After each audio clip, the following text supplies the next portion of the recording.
Hello and welcome to the Science Assembly for January 2021. Now, I can't jump around stage and start shouting about how exciting science is, but hopefully I'm going to manage to get this across in what you can see is my rather fantastic secret lab here. I think it would be foolish of me to do a Science Assembly and to not talk about how science relates to the global pandemic that we're all currently experiencing, and perhaps explaining some of the words that we don't know quite as much as others. Now, we all know about the fantastic jobs that those that work in the NHS are doing, the doctors that are treating the people that are ill, the nurses that are looking after them and putting those treatments in place, as well as the pharmacists and the cleaners and the people giving the vaccines. But I'm going to talk about some of the people that we don't hear so much about. The words science and scientist have been in the news, I think, more in the last 12 months than I have ever heard before. And some of these scientists, their jobs are being named, but not everyone's really clear on what it is that they do. So let's have a look at who some of these people are and what we are talking about here. Okay, so let's start with perhaps the most obvious one: virologists.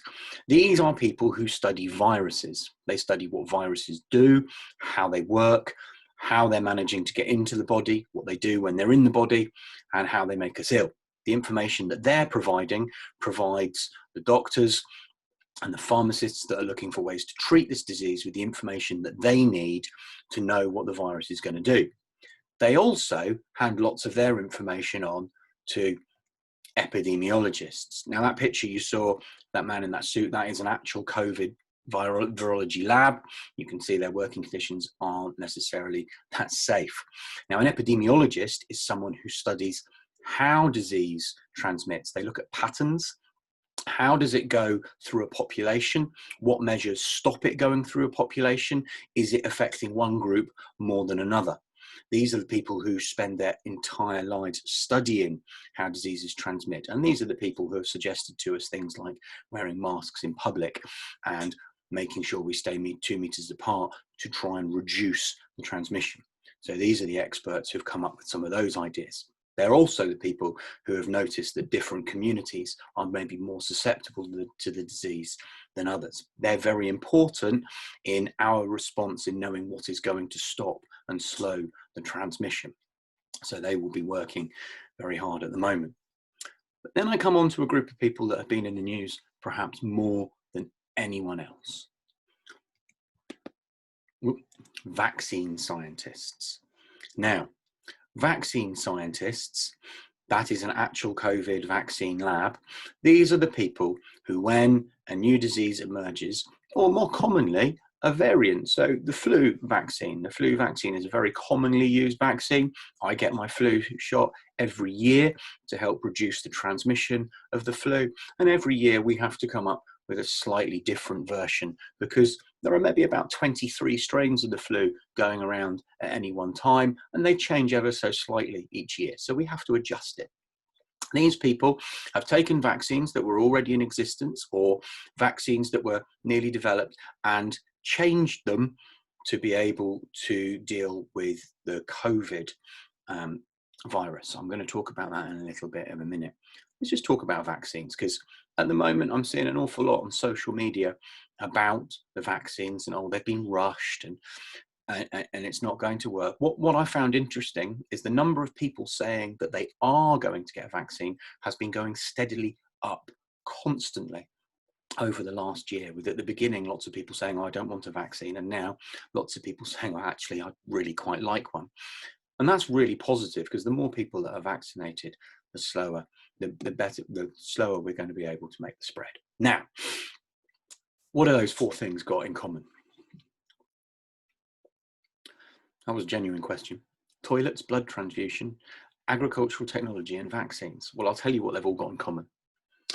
Those 4 inventions have each saved more than 1 billion lives in the last 100 years.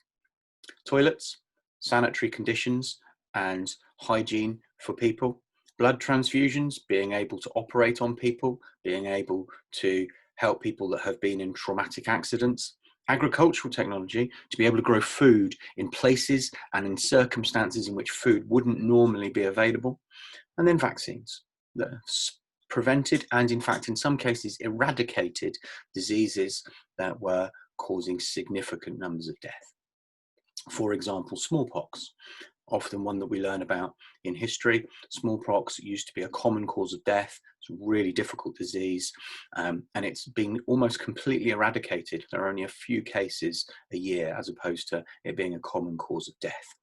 So what about these vaccines? Well, vaccines are not new.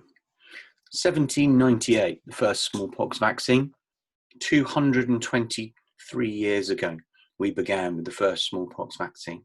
And from there, we've developed polio vaccines, measles vaccines, vaccines moving forwards at a rate of knots and changing and getting better. The flu vaccine I talked about is one that's very commonly used in this country. It's the last vaccine that I had in the winter this year. I think I had mine in September or October.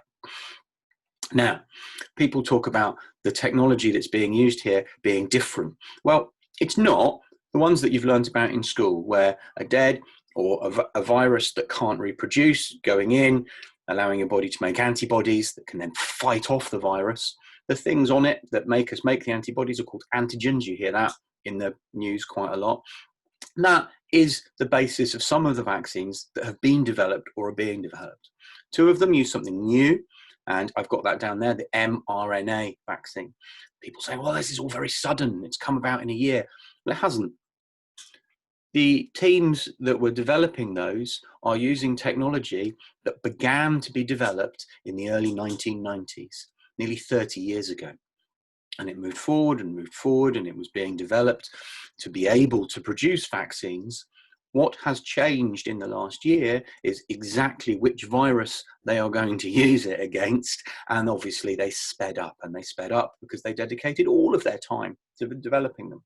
So I hope the last 8 minutes has given you an insight into some of the scientists that are working at the moment and some of the words that are going around, virologist and epidemiologist and mRNA. And if you want to know more about any of those words, please just ask your science teachers. We would all be really happy to have a discussion about any of the words and terms that you are seeing in the news at the moment.